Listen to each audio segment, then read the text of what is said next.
Assalamualaikum warahmatullahi wabarakatuh. Alhamdulillahilladzi amarna an nahtammal fuqara wal masakin. Assalatu wassalamu ala sayyidina Muhammadin khadamul anbiya'i wal mursalin wa ala alihi wa sahbihi ajma'in. Amma ba'du.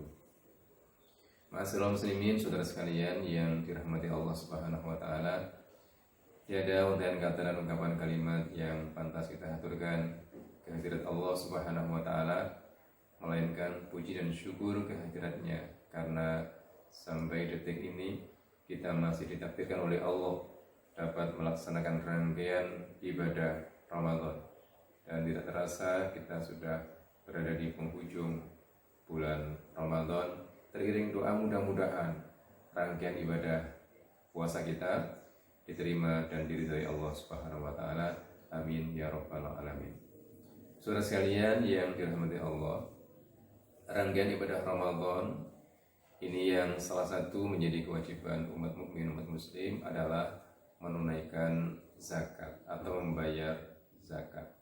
Dalam hal ini para sahabat pernah melihat Rasulullah SAW ketika melaksanakan salat Id dan salat Jumat. Beliau senang membaca surat Al-A'la dan surat Al-Ghasyiyah. Kenapa? Dalam surat Al-A'la ternyata Allah Subhanahu wa taala memuji orang-orang yang membayar zakat. Dalam hal ini firman Allah Subhanahu wa taala dalam surat Al-A'la ayat 14 sampai 15, A'udzu billahi minasyaitonir rajim. Bismillahirrahmanirrahim. Qad aflaha man tazakka wa dzakara isma rabbih fasalla. Sungguh beruntung orang-orang yang mensucikan diri atau orang yang berzakat, dan orang-orang yang berzikir kepada Tuhannya, dan orang yang melaksanakan sholat. Saudara sekalian, menurut sebagian ahli tafsir bahwa ayat ini terkait dengan pelaksanaan sholat Idul Fitri. Kenapa? Memang pelaksanaan sholat Idul Fitri itu sebelumnya pasti diawali atau ada rangkaian yang namanya puasa Ramadan, kemudian di sana ada membayar zakat.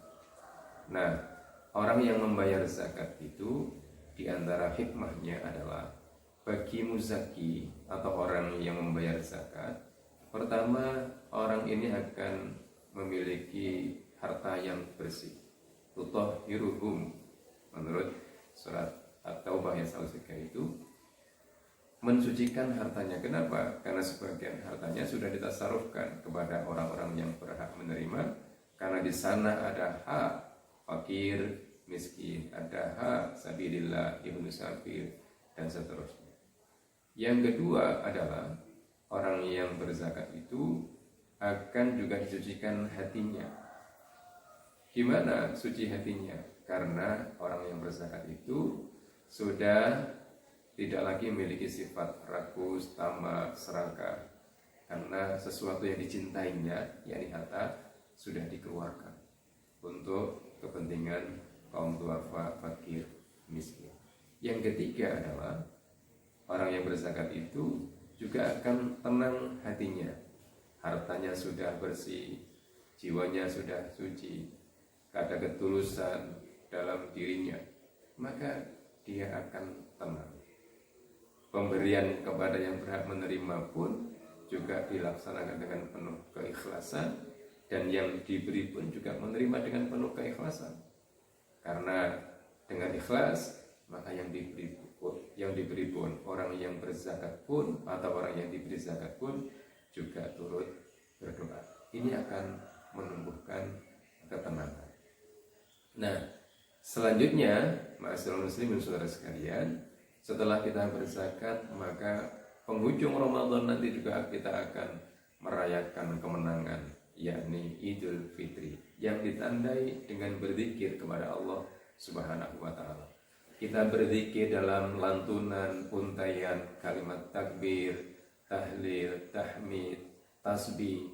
Ini rangkaian-rangkaian indah dalam mengakhiri bulan Ramadan.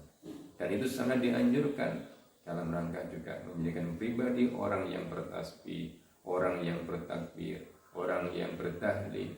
Ini benar-benar ketulusan jiwanya tampak karena mengagungkan asma Allah Subhanahu wa taala dan mengecilkan diri di hadapan Allah Subhanahu wa taala. Kalau demikian, maka kemudian esok harinya ditutup dengan salat Idul Fitri.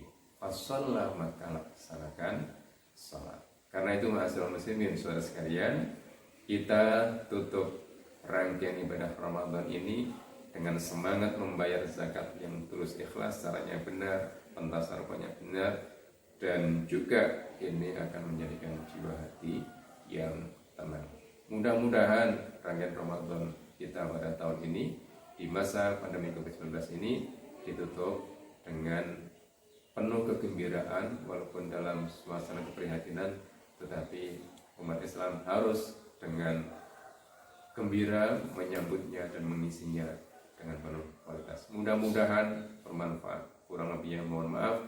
Akhirnya, assalamualaikum warahmatullahi wabarakatuh.